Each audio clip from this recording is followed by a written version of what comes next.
everybody. This is Melissa, your free range psychic.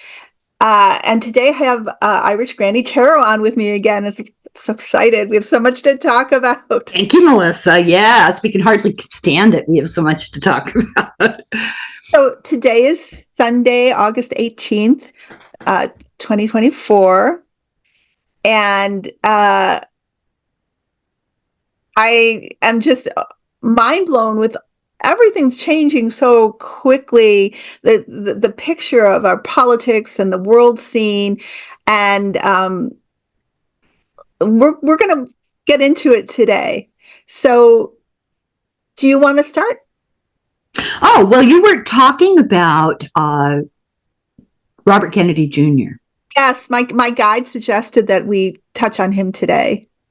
Which doesn't surprise me because on my channel, the last 2 weeks, I've been covering some books about Chappaquiddick and his uncle Teddy, the senator, younger brother of the fallen war hero, the assassinated president, the assassinated senator, presidential, candidate. Teddy was the youngest son and, the youngest of, I think, 9 children. And the level of dysfunction and the father really drove that family, and it has filtered down through generations. Generational trauma is what I think. Robert Kennedy Jr., do you know the story of the bear? Yes, I do. I know the story of the bear. Yeah, go ahead and tell it. It's insanity.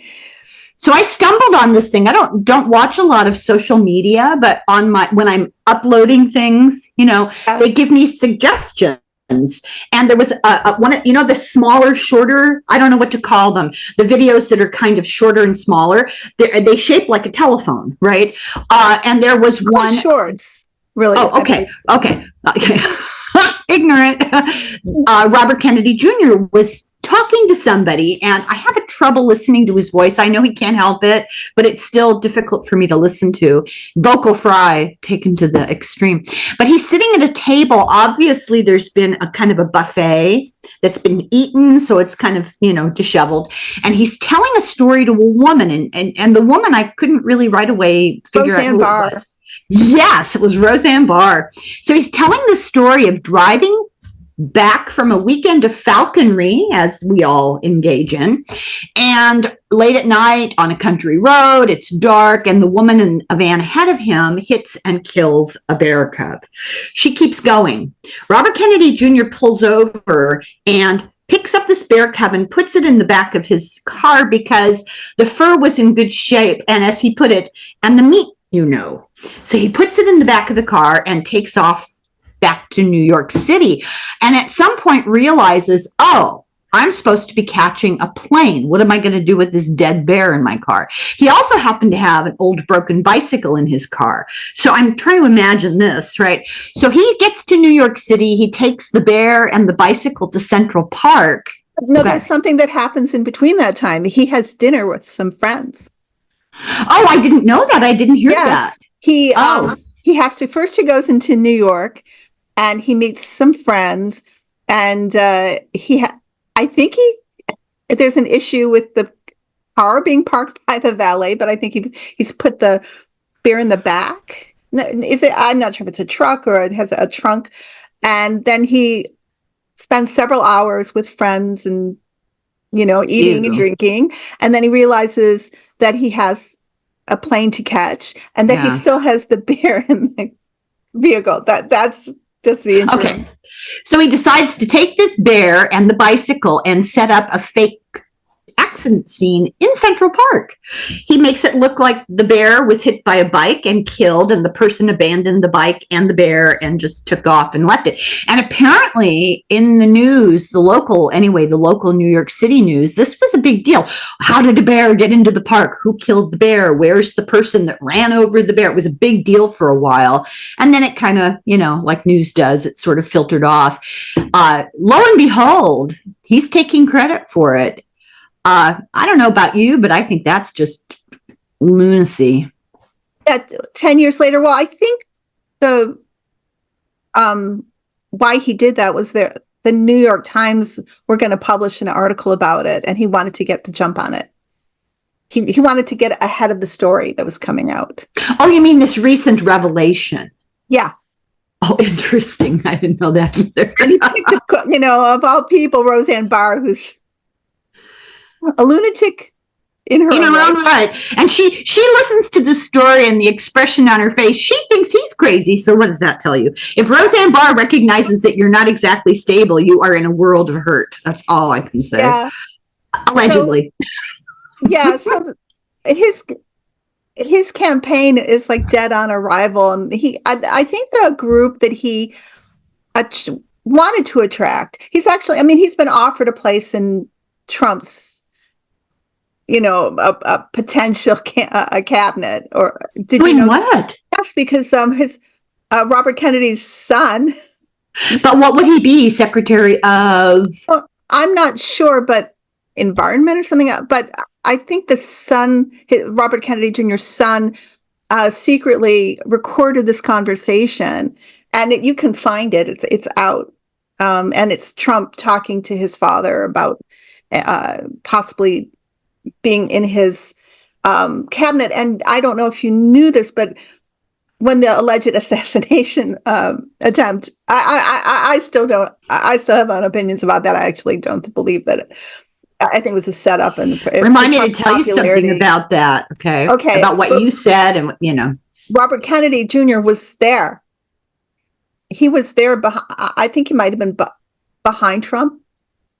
And yeah, he witnessed that. So there's a strong connection, and I see RFK as a spoiler, like Jill Stein. Like it's a trick. Like and they thought it was going to draw voters away from Biden, but there's no Democrats that laugh that might be anti-vax and support Trump. It's like, who is that? So what they've discovered is that, and which I knew that anyway, was that it was drawing voters away from Trump, not from Biden or Harris now, but at that time, right, running.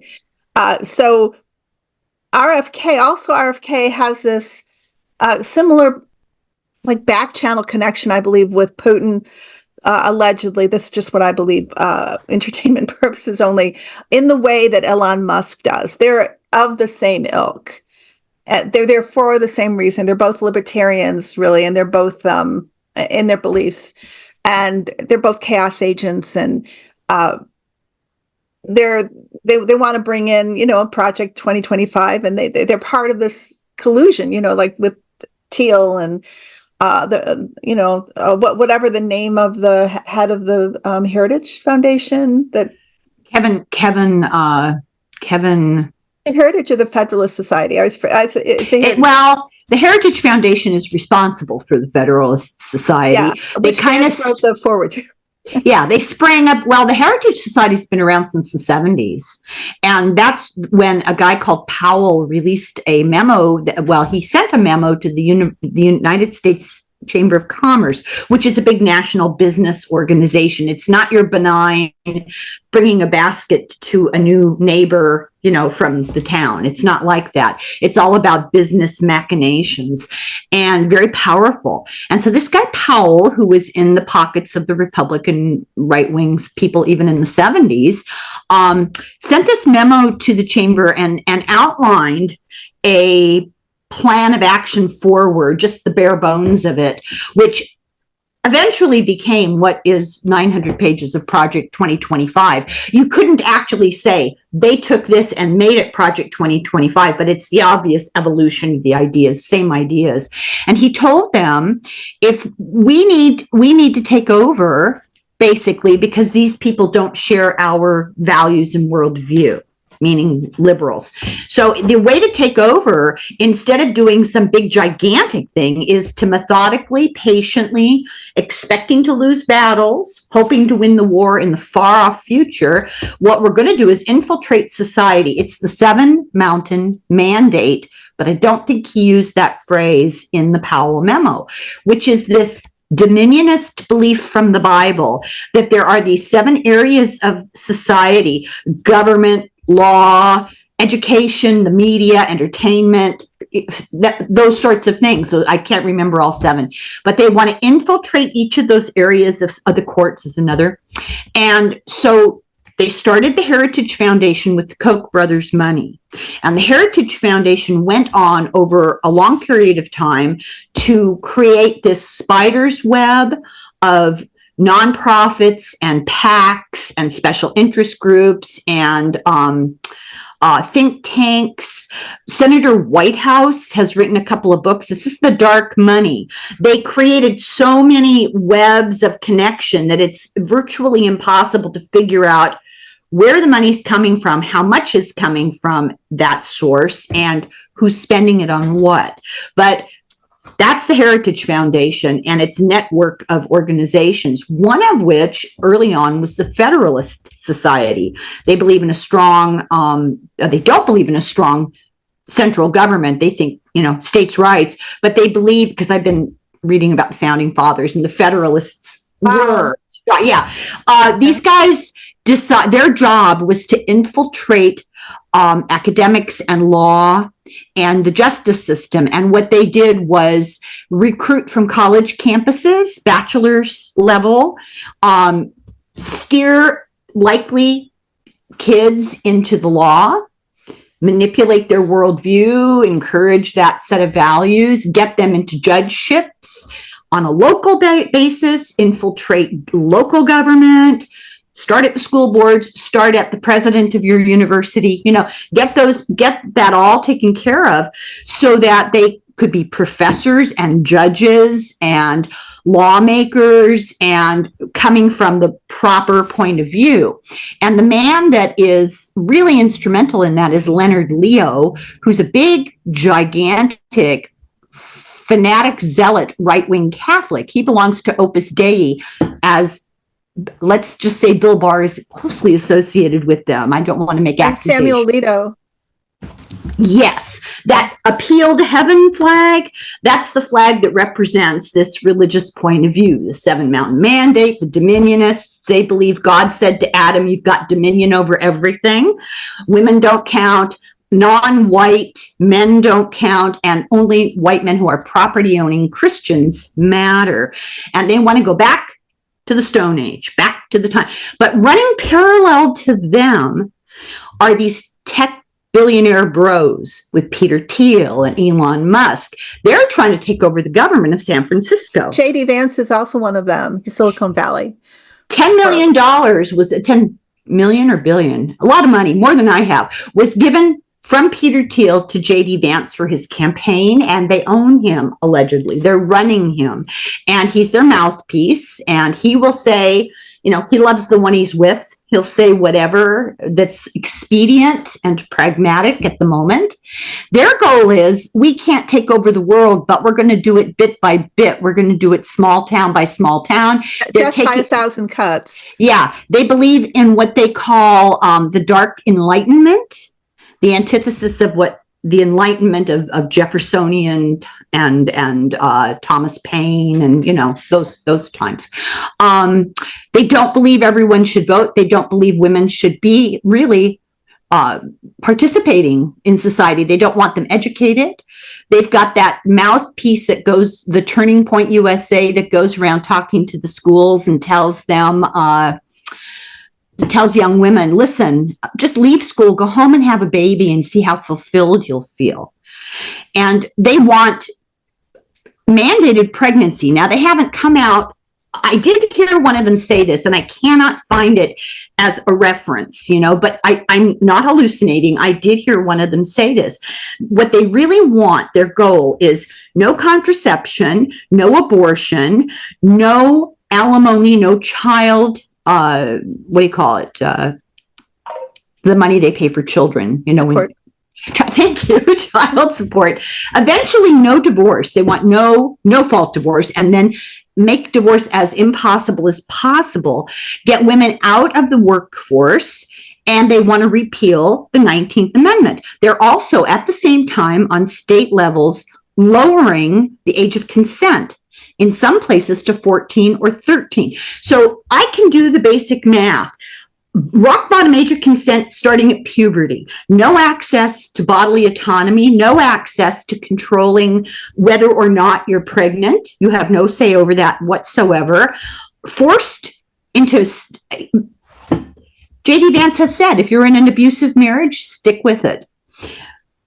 Women will be trapped. And I call that mandated pregnancy. They make fun of women who are single. They make fun of cat women, childless cat women. They've all said families who don't have children are not invested in our society. They just don't care and they have no right for an opinion. I mean, I could just rant and rave. It's so upsetting, Yeah, we were talking about this before we started about the parallel between now times and the rise of Hitlerian Germany, the rise of the Third Reich, and that was big for them, was fertility for Aryan women to their function was to continually have babies, or when they were past the baby bearing age or whatever, they then were looking after the children. As Vance said, that's postmenopausal women. That is their role, to look after their grandchildren. That is their function, and that they're happiest doing that. But that was the point. But then even interwoven into that, and I'm sure it's the same with Project 2025, is the Aryan women.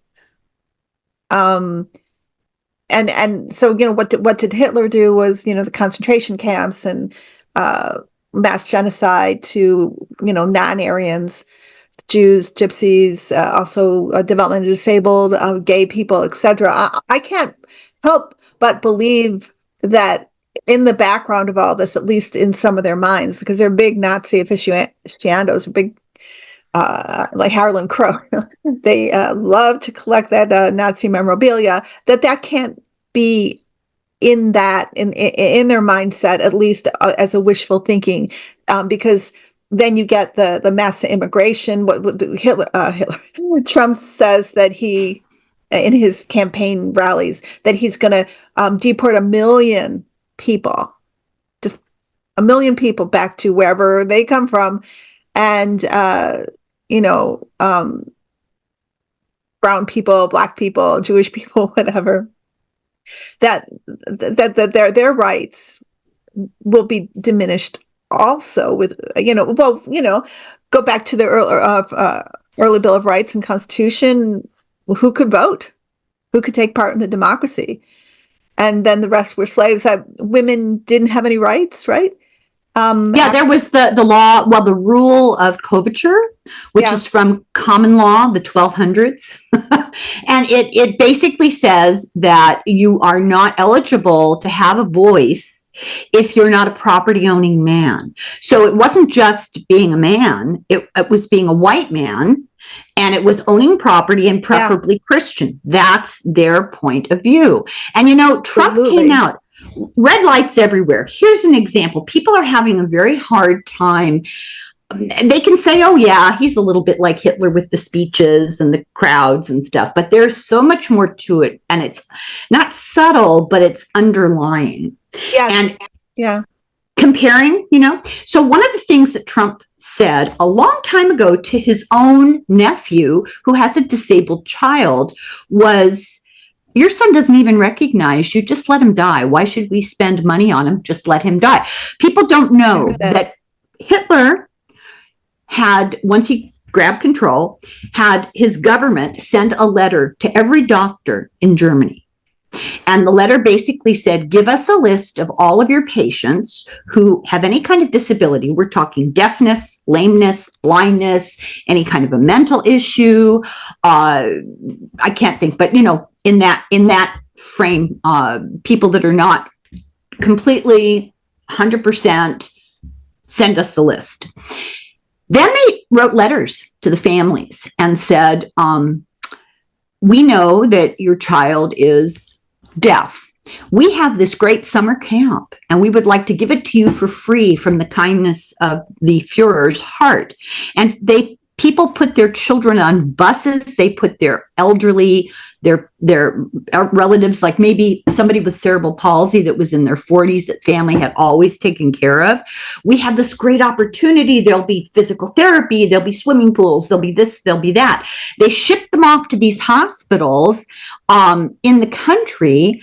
And then about a month later, the people got a letter. So sorry to tell you, your loved one died of pneumonia. We're sending the ashes, basically. Well, what really happened was they got these people and they experimented on methods of extermination. That is the laboratory from which they invented the means of killing people in the death camps. So they started out with exhaust in trucks. And that was too short of a period of time. It didn't, and shooting didn't help. Terrifying. Injecting, it's all terrifying, but I didn't know this precursor to the camps. I didn't realize that. Yeah. That's where they perfected it. Yeah. Wow. So, but the apple doesn't fall far from the tree. So we know we have to vote. We know we have to defeat Trump. And more, thank goodness, Project 2025 is being talked about and, examined, and, the reality is sinking in of what that means. But even behind that, just if the deeper you're going to dig with that, the more horrifying it's going to be, because it has its direct roots in what you're talking about. So, and that's the ideology. Well, and you do such a service because you've done all of these parallels. You've made the connection. Past lives. Yes. And I think I know that you're absolutely 100% correct. For example, Stephen Miller. And I listen to people that call him the crypt keeper. It's so apt. It's a perfect description. This guy is frightening in his low-key lack of a soul. I find 100%. Him so they all seem like zombies and vampires to me. You imagine, going to visit Stephen Miller, God forbid, and then he's like hanging upside down by a rafter. David Feldman, who has a news program, progressive news program, he calls him Santa Monica Goebbels.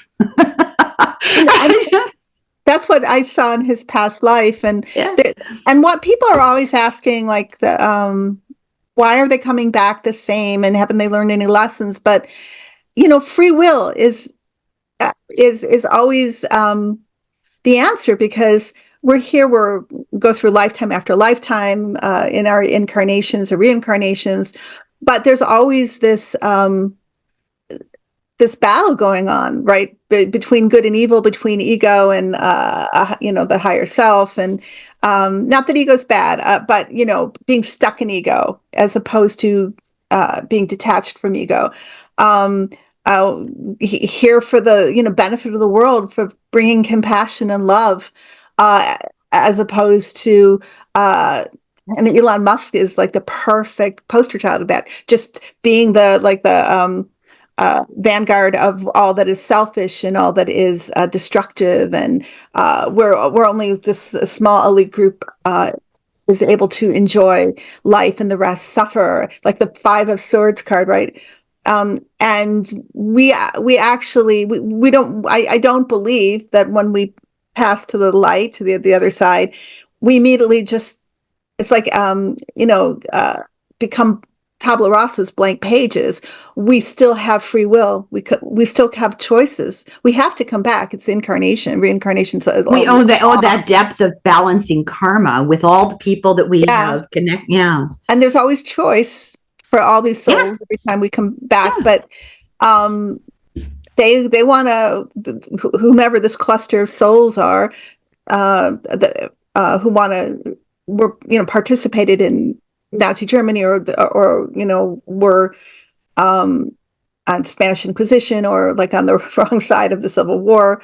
They're coming back to try to win. They want to win this war. They're not concerned about it. They're not concerned about karma, right? The people who are trying to evolve and work on their souls and realizing we're all one, and that we're part of the earth too, is a sentient being, etc. We're working on our karma. We understand karma, and we want to heal karma, not just for ourselves, but for all, essentially or eventually. I mean, that's what Buddha and Christ and, the higher Muhammad, I would imagine too, the higher teachings, trying to, we're bringing that mindset. But I guess I'm trying to say because we have free will. That's why people can reincarnate and continue their evil. Let me give you an example that kind of answers that question, I think. So I did a book on regressive hypnotherapy, taking people to past lives, specifically the Holocaust. I've done a million of those books. Oh, you wrote a book? No, done a book. Every Saturday I synopsize. Yeah. Sorry. I know. I just assume you're reading my mind, Melissa. So I had the author came on as a guest, and he's a rabbi. His name is Rabbi Gershon. And I was actually going to have him back, and then the whole thing began to happen in Israel. And I thought, well, I'll let that cool down before I talk to an Orthodox rabbi. I don't. But lovely person, wonderful man, and his point of view, which resonates for me, and I think you and I have talked about this before, is that there are groups of souls. We all travel in little packs of souls, and here's this Orthodox rabbi saying that he has encountered so many people who have reincarnated from the Holocaust, people born roughly in the 50s, in the mid 50s, and they are one of two things. They're either victims who died too soon, or they're perpetrators who have quite a debt of karma to balance. But they've all come back. They've agreed to come back. And this is the answer to that question. Don't they get better once they're dead? Don't they suddenly become miraculous souls? No, you have to work out what you didn't do the last time. Yeah. And it's not judgy. It's just the reality of learning. And you didn't get that lesson. Well, then go back and do it again. Now, I want to apologize because, of course, the Jewish teachings and also Hinduism is obviously, the idea of karma. They've had that for, thousands and thousands of years. So I apologize about that not coming to mind. Was that show on? When was he? Oh, it's a couple of years ago. I'll try to find it and send it to you. Yeah, it's been a couple of years. Of course, it's absolutely. Yeah. But I have been now I know it's not supposed to be all about me, but it's a reference point for me. Since I was about 6 or 7 and first heard of Nazis, I have been my children would call it my little obsession, been obsessed with that time frame and what happened to people, reading their first person narratives, letters, diaries, the whole thing, autobiographies over the years. And it resonates for me on a soul level. And I've always been convinced, I know I lived in that time. And it's really funny because throughout my life, I have connected with a variety of Jewish communities in a hospital that was a Jewish hospital, in my little town with the small Jewish community. And there's this immediate connection, immediate affinity. And I'm getting goosebumps, just do you have an idea of where you were from or what the context was of that lifetime? Or well, I've been told Poland and that I was a child that died. But sometimes I wonder, was I in a uniform and I was a perpetrator? And, and because of my pain about what happened, I feel this is terrible. But what it does is it makes you sensitive to recognize, it when you see it. This is what is going on. Now, the rise and fall of the Third Reich spends a lot of time talking about maneuvers and diplomacy, et cetera, but there's this underlying discussion of the social fabric and how it was affected, people's attitudes, the media, the schools, and, they gave medals to women who had 5 or more children. They were considered these heroes of the Third Reich. They absolutely, and young girls would go to the BDM, the Bundesdeutsche Mädel, I think it's the club of German girls, maidens. They would all go off with their braids and their white shirts and their dark skirts. And service the SS men on holiday.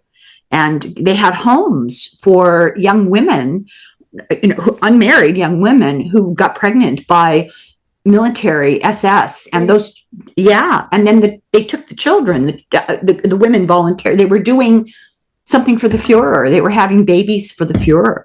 And, they were hoping for blonde, blue-eyed babies. And there's documentary footage of rooms full of infants. It's just unbelievable that our front SS officers and these young girls with the braids, Stepford girls. Similar to kind of like how Florida is like a haven for Russian pregnant women to come and have babies. No, I didn't know that. What is this? Oh God, tell me about this. Well, you might have to research. I know I've heard in the past that, Russian women are encouraged to come and have babies in Florida. These are like, what do they call anchor babies? Yeah, but it's a kind of like it's an arms open kind of Republican venue thing. Like, yeah. Oh my God! I've got to look into this. Yeah, look into it, and because I know that was a thing. Pretty sure that's a thing. So this is the hypocrisy of like the Melania thing, where we don't want immigrants illegal immigrants and blah, blah, blah, blah. But then you have this whole kind of like a open door for people from certain countries to come and have babies here. She came over on a genius visa. Did you know that? She and her parents. She can barely speak English. Oh my God! Like gaslighted that they would go, oh yeah, sure. She can't. If she can't speak English, just barely. Then how can she speak all these other languages? Maybe, but they're she barely speaks French. She barely speaks Italian. I think that the ones that who knows? There's a lot of different dialects from where she came from, but I think you're right. People. You're right. I just want to confirm that for you. I have heard people who've met her. Yeah. And they say she has barely a superficial ability. She probably speaks Italian as well as I do. Ciao, Bella. And she can't speak French. No. But she can speak. I think is it Slovenia? Where is she? Is she from Slovenia? I mean, where's she from? I meant Slovenia. I think. Yeah. Speak her if it's Slovenian, and then Russian. But. But that, of course, she, if you're a special person and a special, and you have powerful people around you, or you have money, you can do whatever you want. You forget about like the reviews on immigration or whatever. But if you're not of that like small clique, then no, you can't come here. You can't come into this country. The prevailing suspicion is, I don't want to make allegations, but the trade in what she was. Do you know what I'm saying? No, it's all over it's all over. Oh, okay. I'm just trying to be careful. Yeah. Of her in very on the wing of a plane in her fur blanket and and her boots with other women. I didn't see that. I mean, I've seen those pictures, and not that there's anything wrong with that. I'm not, but in terms of that being a commercialized thing, not meant for gay rights or something, it's meant for the hypocrisy of it. I think they should hang one of those pictures right next to the portrait of Martha Washington in the White House. I'm curious in the comments, hasn't anybody else seen those pictures of Melania in soft? This is YouTube, so I'll just say soft P. But that doesn't sound very good either, considering Trump. And that's good. I can't wait for that. In those very, I'd like to say compromising pictures, because she was a model, but she was that level of a model, and she was introduced. The story of how she was introduced to Trump, and she's certainly connected with Epstein, and certainly I did a video on her as a Red Sparrow for Putin. That's right. And but how we were gaslighted by the media, almost browbeaten to accept that even though we have such high standards usually for first ladies, or first women, here was Melania on the arm of Trump, and she'd come from that. And I, I'm not going to go into the socioeconomic, political. There are many layers to the topic. Ramifications of that. And not judging that aspect of things, but in terms of their value system, I'm talking about the GOP evangelical, right-wing Christian perspective, where that is considered, hellfire and damnation if you're involved in anything near that. Melania was that, and it's all over the internet. It's not like it was hidden, but you were told not to look, or told not to see, or told to look the other way, or told to forget what you'd seen. And I'm amazed that the media went along with that, except that, very much, and I've done videos on that too, how compromised the media is, the mainstream media, and how much they are in the pocket of foreign interests and the GOP. Oh, it's terrible. And that one picture now, right? Do you remember when he was in office and they were flying somewhere? I think they were going to go see something about immigrants or the border, or maybe even the children in the cages. And she had the jacket on that said on the back, "I don't care, do you?" Yes. What do we have to be told before we believe what we're seeing? With her friend, is it Melody? The woman who wrote the book about her. She was like the I have it. The woman who they hired to the event planner, right? And there's that tape that she recorded her, and Melania is saying, "After Christmas, I don't care about Christmas. Who cares about Christmas?" Oh, you're good at that. But that was, it's like, there's a real hypocrisy. And then remember the red the trees. Or one of those Christmas like blood red trees, like you expected vampires to pop. Well, you know what's interesting, and this just occurred to me. So you've got these white Christian nationalists. They're the really zealot right-wing Christians, but they don't like Christ. They like Yahweh of the Old Testament, the angry, vengeful God, right? They want everybody. Yeah, Jesus with the gun. They don't like anything he says. They don't believe anything he says. No. I had somebody I know tell me Jesus didn't really mean that we should feed and help all the children in the world until we take care of our own children in this country. Okay. Anyway, this tech billionaire cabal, there's this weird intersection between the Christian zealots and the tech billionaires. They kind of want the same thing for different reasons. The tech bros think the world is a pyramid. They're at the pinnacle. There's nothing in the middle, and everything at the bottom should be like a serfdom, a feudal state. That's libertarianism. Yeah, no education, because what do you need an education for?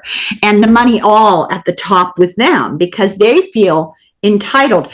The Christians feel, and I'm using the term Christian to mean these zealot, right-wing, radical, crazy people. There are evangelicals now for Harris. That's a whole new twist and turn. It's hard to talk about this stuff without sounding like you're generalizing about everybody. Or the reason that, let me sure. The reason is because these people are very clever at taking these I want to say tags or these generalities, and then twisting them to their own ends. Yes. So. And also behind all of it is this phrase has been going through my mind: the means always justify the ends. Oh, absolutely, yeah. Like Mike Moses Johnson. That guy is a Trojan horse. He's a Trojan horse for those white Christian radicals. He and the compromised Supreme Court. But there's this weird intersection where they have the same goals as the tech billionaires. They call academia and journalism the cathedral, and they blame them for all the ills of the world, and they want to get rid of the intelligentsia. What does that sound like? Does that ring a bell for anybody? But the red Christmas trees triggered an association I hadn't made before. They call the guy that they want to be in charge, who would be like a CEO of a corporation. They want everything run like a corporation with all the money and power in the hands of the CEO, who would be essentially a dictator, an authoritarian leader.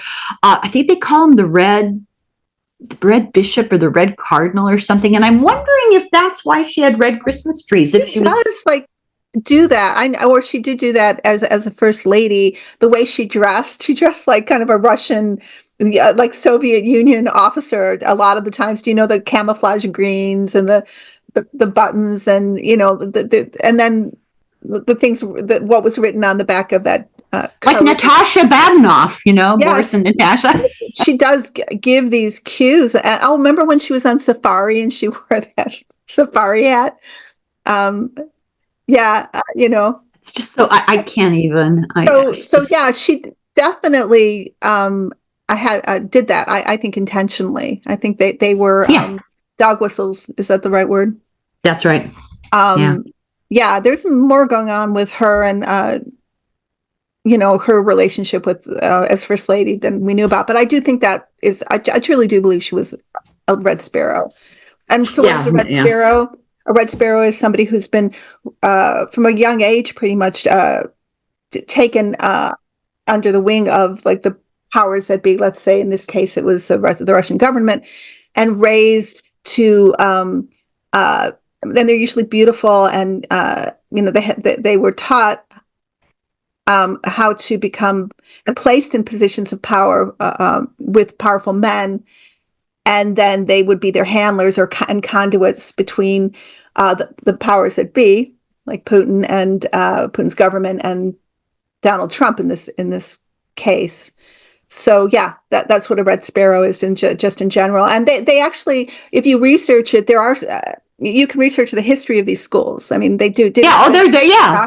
They're there. Look at Ivana, the first wife, and look at Melania, the third wife, and notice that when Ivana took her power and went off, that dissolved her usefulness. She was the daughter of a guy in, I believe, Czechoslovakia, who was associated with the secret police. I don't know exactly. I don't know if he was in local government and answerable to the secret police, or if he was a businessman who gave them information. But that relationship was set up to happen so that they could, because they identify Trump as a useful idiot. That's a term that they use. And it's a person that they think they can manipulate over time to their own purposes. I heard a KGB guy who defected say, we throw 100 pieces of spaghetti on the wall, and if one sticks, we consider ourselves lucky.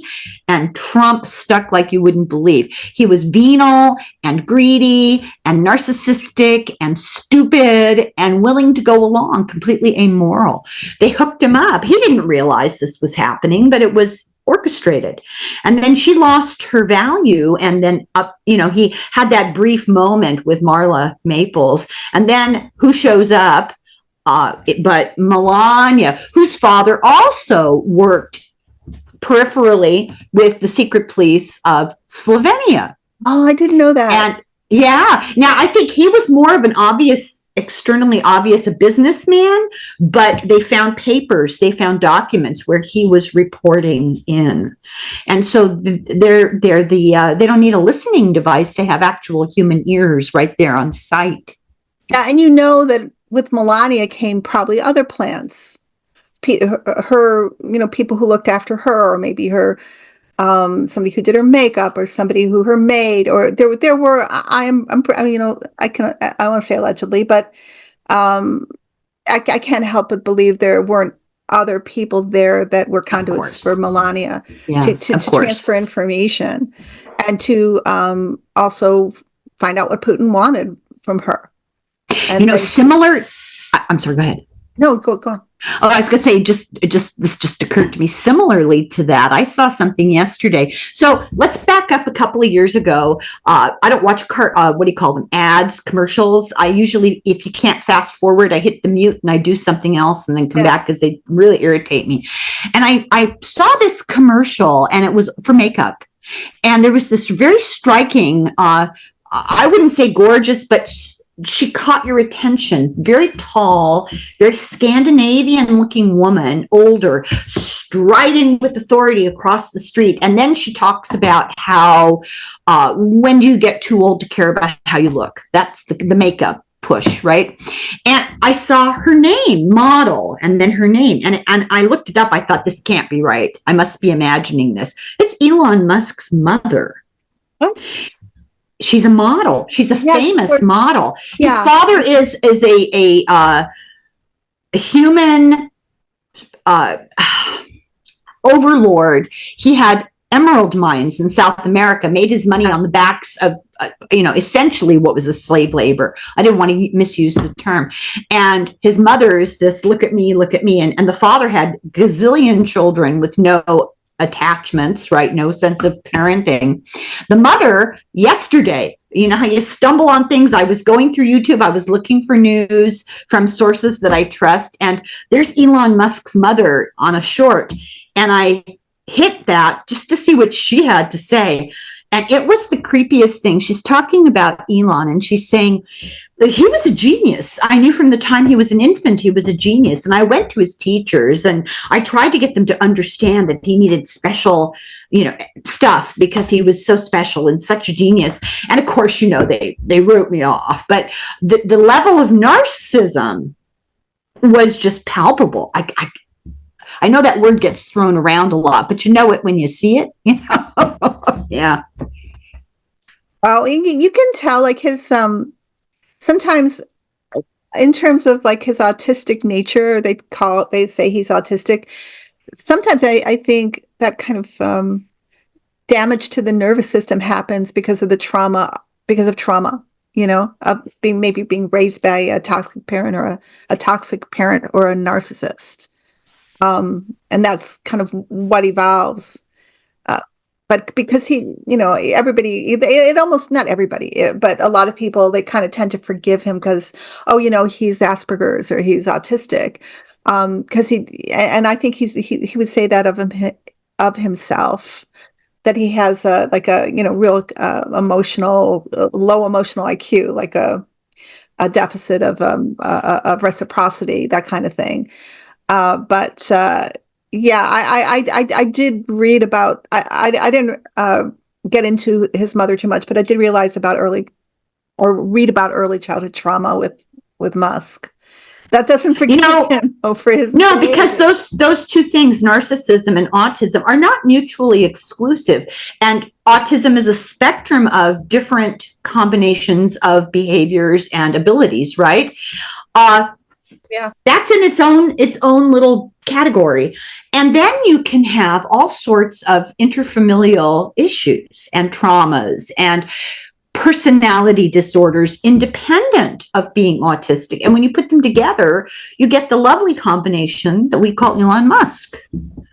RFK too, by the way. I think there's going back. Yeah, I mean, look at his personality. And I wonder how is it Cheryl Young? What's the name of his wife? I don't know. She was on Curb Your Enthusiasm. All of you guys know. No, I don't. I've never seen that. She's like this lovely person, and she is his wife. How can that be? I do wonder about her, because he's so horrible. Well, people are complex, and he's got money, power, the Kennedy. Yeah, I guess that would be the. Yeah, draw. Exactly. And here's my take on it. I don't know. This is just opinion. This is not based on anything other than a gut. Her name while you talk. Okay, so his uncle Teddy, the youngest of this big family, talked quite a bit about what the family was like. And the father, Joe Kennedy, the old Joe, the bootlegger, he was a tyrant. He believed in competition and nothing else. Kennedys were going to succeed. The Senate seat from Massachusetts, Joe Kennedy said that belongs to the Kennedy family. And we're not going to let I've paid enough for it. I've paid so much for that. And I'm not going to let. I'm sorry, interrupted you. No, it's fine. Conversation happens, right? And the trauma of losing multiple siblings to tragedies. His sister died in a plane crash. His older brother Joe, died in the war in a plane explosion. It was a plane full of explosives. It blew up in midair. Then, of course, his two older brothers assassinated. He was in a traumatic plane crash. He was almost paralyzed. It took him almost a year to recover. And then Chappaquiddick, that was a situation. This is a family of prep boys and rich boys and white male privilege, rich male privilege. They were fortunate to have an element of, people would argue, an element of charm and good looks, and a winning way with people. And to some extent, depending on which people in the family you're talking about, a sense of duty to the larger culture, right? They felt that they owed something. When much is given, you have to give back much, right? Robert Kennedy Jr. is the son of Robert Kennedy Sr., who was assassinated in California while running for president. He has a cousin. I think it's his cousin. I am tortured with the relationships because, like most Irish families, they have 6 million people in the family and 3 names. And they all use the same name. But there's Joe Kennedy II, who's the same age as Robert Kennedy Jr., who's running right now. And I think they're cousins or brothers. I'm sorry that I don't know exactly. Joe Kennedy II has a son, Joe Kennedy III, red hair, and he was a representative. And he lost his last election, but I think we should keep an eye on him. He seems very stable. Yeah, I recall him. Yeah, a lot of integrity. Seems like the decent side of the family. The majority of the Kennedys, if not all, came out against RFK. Did you not see that? Yeah, I know. They all, his own siblings said, God, don't vote for this guy. Yeah. That he's an aberration, not the norm of the current Kennedys. I'm assuming. Well, I think you made the point about family trauma. I think that's what we're seeing. Yeah, exactly. Right. And Musk and Kennedy also, there's history of narcissistic parents or grandparents or whatever. There's all kinds of the generational karma to be paid also. Oh, yeah. Families. Very similar. Yeah. That's interesting. I hadn't really thought about that, but you're right. They are very parallel. Entitlement. Yeah. Money. And money with Joe Kennedy as well as Musk's father, money on the made on the suffering or the backs of others, right? Have you ever seen him be interviewed? The father? No, have you? Oh my God. Oh, it's real. He looks a little bit like Fred Trump, a little bit like Donald Trump's father. Just in passing. Maybe it's generational, clothes style, mustache style. He looks a bit like him, but he's so arrogant. Oh my God. It's awful. To be like a emerald mine owner run by slaves. I imagine that would be well, that's where Elon Musk, right? Yeah. That Elon Musk didn't really invent anything or do anything. His father gave him a bunch of money. Just like Donald Trump, and RFK also inherited, I'm sure, quite a bit of money. So here we are, and I'm really glad that we're doing videos like this, because people, even though many people know, maybe not all people are aware of the historical nature, or should be reminded, I should say, really, of the historical nature. History, what do they say about history?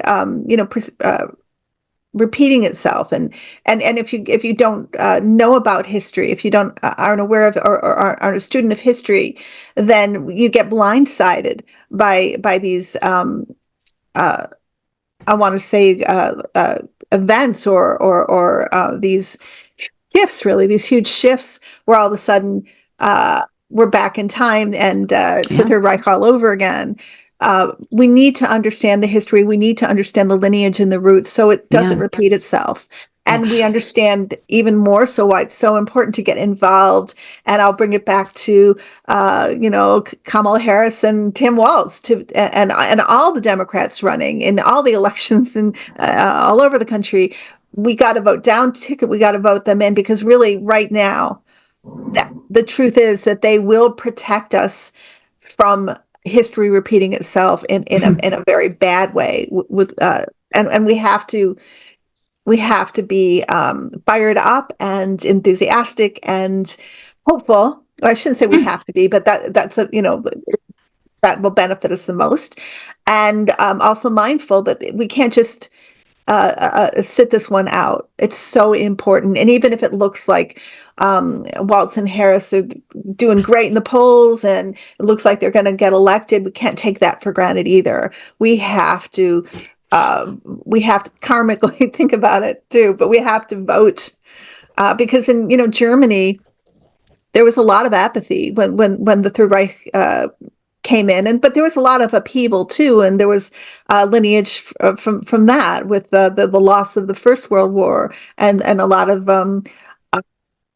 suffering and starvation, etc., in Germany because of that, and a lot of manipulation of those feelings of the need to be victorious and the fear of immigrants and the fear that the white man was Financial insecurity and stuff like that. There's so many parallels. So yeah, I do believe, and my guides do predict that Harris and Walz will win, and also, and this is my prayer.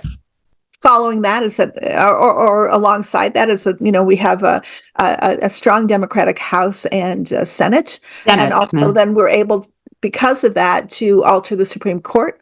And I believe that Alito and Thomas will probably they'll kick rocks, as they say. They'll get out of there if there's a strong Democratic executive governing branch, because they don't want to deal, like they will have to deal at that point with investigations into what they're up to, and they will be impeached, and they probably don't want to stick around for that. And there will be opportunities then for us to bring in more progressive and liberal justices. So and maybe even more will go or be impeached because it's not just Alito or Thomas. They should be Gorsuch and Kavanaugh. So they all lied. They all lied when under oath. Lied, and Barrett too. So it could be, and it will be. I want to say it will be. I believe it will be a very exciting time for us to move forward and not go back to what we've been talking about, which is we have to take that clue from history.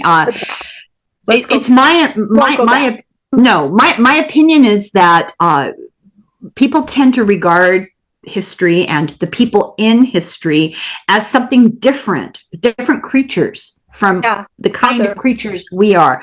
And they thought and acted, they behaved, their impulses, their desires were all identical to ours. The only thing different was style of clothes, availability of technology. People are people throughout history. And these cycles repeat because we don't learn the lesson, because we tend to be in denial. It's very difficult for an American in, say, I don't know, Missouri, to look at the Weimar Republic with a different kind of eye and say, oh, well, those people embraced this nut job who ended up being responsible for the deaths of millions.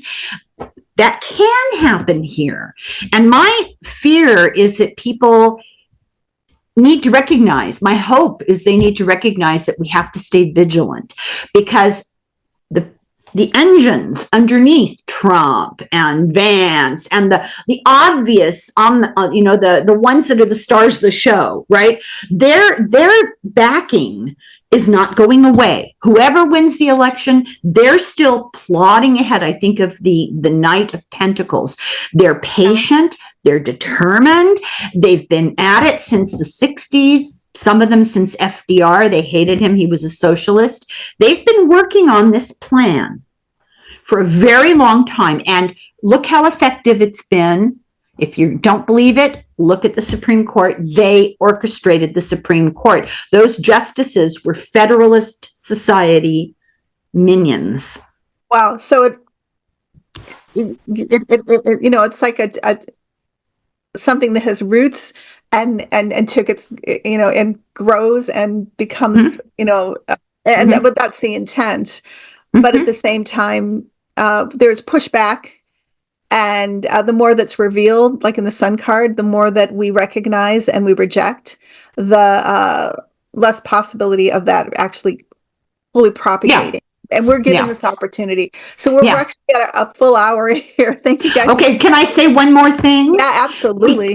This is an important message, okay? We can't be complacent. And one of the ways that we get complacent is thinking, well, I'm going to vote. I'm registered and I will go vote. Check your registration. There's a move afoot through Vance, through a PAC, a political action committee that he has, to disenfranchise people by leading them to believe that they are registered to vote and then purging the voting rolls. They're doing it in cycles. They're going back over and over again. So people think they're registered. They check. They discover they've been unregistered. They re-register. They think they're good to go. They come back and disenfranchise them again. So you have to continue to check your voter's registration up until the day of the election. Do not take it for granted. Doesn't matter if you're in a blue state, doesn't matter that you've re-registered 16 dozen times. That's what you can do to assure yourself that you can vote. You don't want to be shocked on November 5th. Thank you so much for that information. I love you guys. Take care. Thank you for sticking with us. And I'll be back next Sunday. Okay. Thank you, Melissa. Thank you, everybody. Oh, thank you. Thank you so much. Fun. Yeah. Bye-bye.